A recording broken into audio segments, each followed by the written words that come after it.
मैंने कहा दूसरे से हूँ, मेरी शादी हुई तो कौन पढ़ेगा, मैं नहीं पढ़ूंगी तो कौन पढ़ेगा। शादी होती है तो तलाक भी होता है। दे देंगे तुमको बहुत जल्दी, इंशाल्लाह, परेशान मत हो। जो करना होगा वो कर लेना, जो करना होगा वो कर लेना, जो करना होगा वो कर लेना। वो बाद में रोई, लेकिन मेरी बात नहीं उसने। बोले कि मैं तुम्हें तलाक दूंगा दूंगा, कभी भी दूंगा। काबा शरीफ से बोले, मेरे पास ऑलरेडी रिकॉर्डिंग भी है।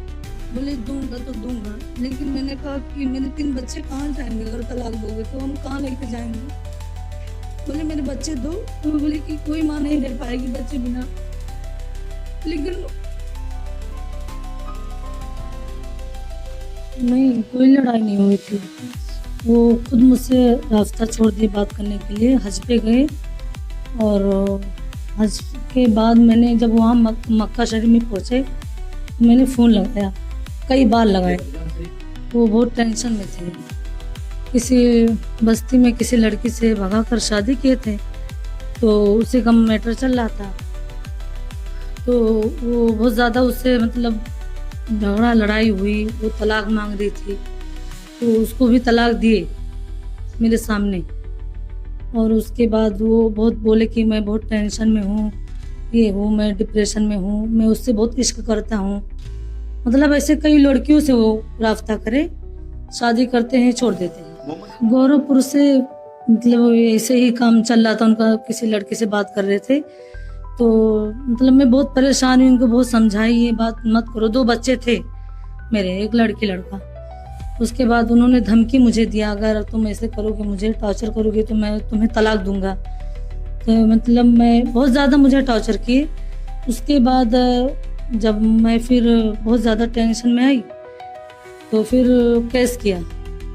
केस करने के बाद फिर मुझसे वो माफ़ी मांगने लगे और बोले कि ऐसा ख़त्म कर दो शमा, मैं तुम्हें माफ़ कर दूँ। मदीने की कसम भी खाए कि मैं तुम्हें कभी कुछ नहीं कहूँगा और तुम ये ख़त्म कर दो। मैंने वो ख़त्म कर दिया केस।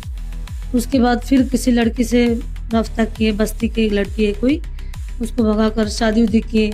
उसमें कई लोग हैं, कई लोग हैं उसमें, अहमदुल फत्ता भी है, फ़तेह मोहम्मद भी है। मतलब मैं जिसको जानती हूँ वो, ये दोनों तीनों मिलकर मेरा घर तो सब लोगों ने बिगाड़ दिया।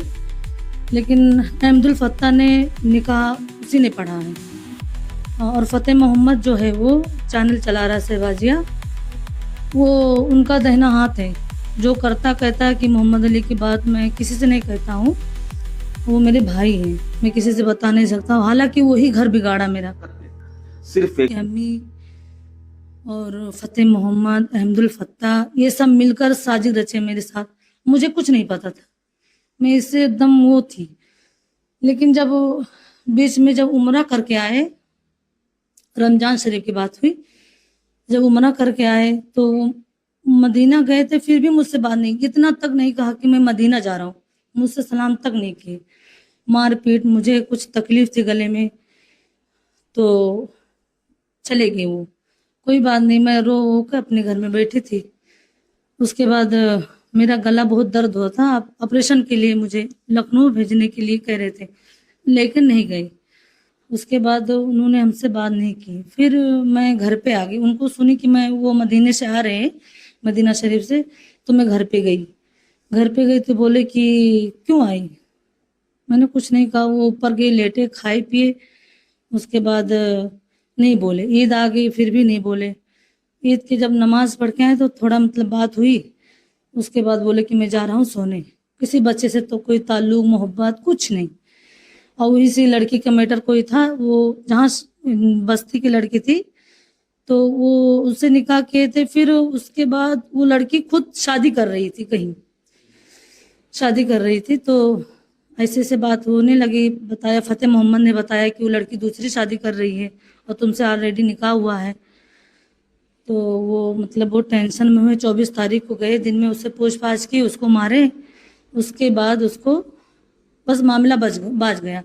उसके बाद लड़की ने मुझे फ़ोन किया कि मोहम्मद अली ने मुझसे ज़बरदस्ती शादी कर रहे हैं मुझसे, और शादी का अगर उनको बचा लो, उनका मतलब बहुत कुछ मुझसे बात बताई।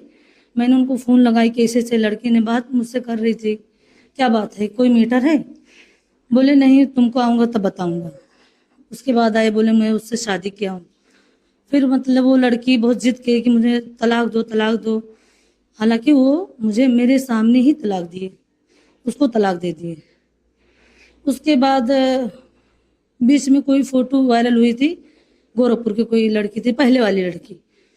हाँ, तो वो जब वायरल होने लगा तो उसके बाद मेरे भाई मुझे टॉर्चर करने लगे, अगर नहीं कहोगे तो तुम्हें छोड़ दूंगा, अपने घर वाले को छोड़ो, मतलब बहुत से बातें की। मैंने भैया से फ़ोन में बात की, भैया ऐसे से कह दो। उन्होंने कवर किया बोल के। मैं भैया से बात करके बताई सारी बातें, तो भैया बोले ठीक है मैं कह दूंगा, इसमें क्या है। मेरा हालांकि मेरा भाई कवर किया कि मेरी बहन है, और हमारे साथ बहुत ज़्यादा इन्होंने अत्याचार किए, बहुत मुझे टॉर्चर किए। ये नहीं सोचे